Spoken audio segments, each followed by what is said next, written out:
I took my son on a wonderful trip a few years back. I had a speech I was doing in Pebble Beach. So I asked him, he was kind of interested in golf, if he wanted to come along. He says, "Oh, Dad, that would be wonderful." We had a wonderful golf vacation, and since the client was picking up the tab, I thought, I got a little loose change in my pocket. He's looking around in the Golf Pro shop, and I watch him looking longingly at these windbreakers with the little cypress tree on them. And so I walked over to him, and I said, "So, Samuel, would you like one of those windbreakers?" And he looks up at me with big doe eyes and says, "Oh, Dad," he said, "could I possibly have one of these?" I said, yeah, let's go ahead, try one on. He finds one that fits. We go up to the cash register. I hand him my American Express card. It costs something like $9 million, and you should always check the price first. But I thought, it's once in a lifetime. And so we finished the day. The next morning, we get up early, drive to the airport. We got up too early for breakfast. So when we get to the airport, he goes to one of these fast food places, and he gets this box full of French toast sticks and a big, giant tub of maple syrup.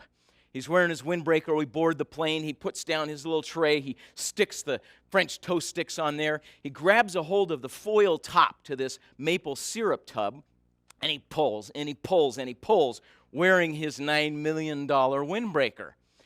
He's pulling, and finally, the thing yanks. Whoo! All of this maple syrup sprays up into the air and drops down on top of his windbreaker. Well, I'm sitting here in the seat next to him, and I looked over, and I'm waiting for some reaction, some acknowledgement of the horror and devastation that's just taken place. There's none. He grabs a French toast stick, jams it down into the maple thing, starts sloshing it into his mouth, drooling down the front of his windbreaker. I'm sitting here thinking to myself, "You ungrateful brat!" And I'm about to say something. So here's the moment.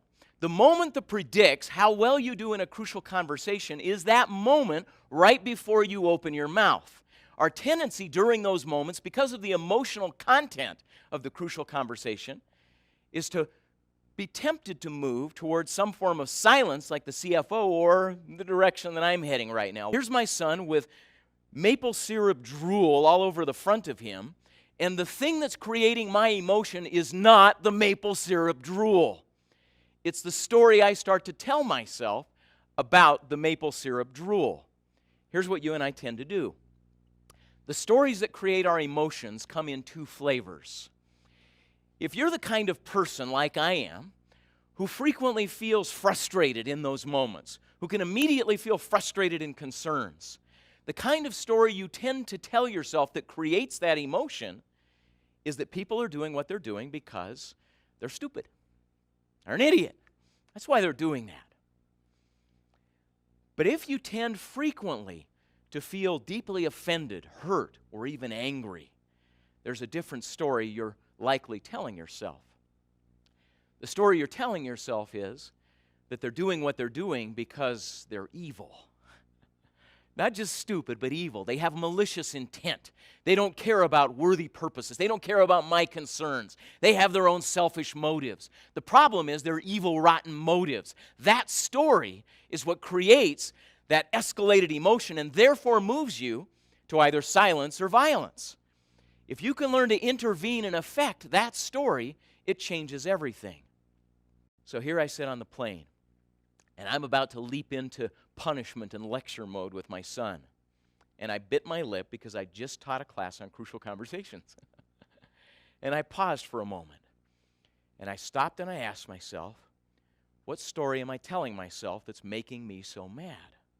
Now, it didn't take long to articulate that he's an ungrateful, obnoxious, bratty kid. As soon as I told that story, I found myself capable of crafting a different story. The story sounded a little bit like this. The story was not obnoxious brat. The story was normal 15-year-old kid.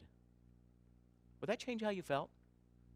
Now, notice what I'm not suggesting is I shouldn't hold him accountable. We're going to hold him accountable.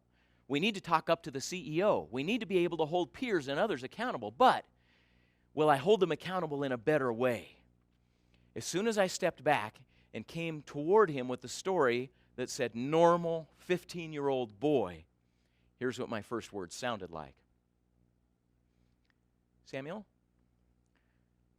did you notice that you got maple syrup on your cypress tree jacket? Here's what he did. He pushed the French toast stick away. He looked down at his jacket, and he went, "Oh, no!" Started bawling uncontrollably, sitting there on the plane. And then he turns to me and says, "Dad, will it come out?" And I said, "Hey, to the flight attendant, will you please, do you have any club soda? Can we?" The whole situation changed in that moment. Now, what was the problem? Why was he doing what he's doing? Is it because he's an evil, rotten villain? Or is it because he's a dork? Is it because he's a normal 15-year-old boy? And should he learn to be able to manage his goods better than he did? Absolutely. But did he need guilt and punishment? No. What he needs is ability, not motivation.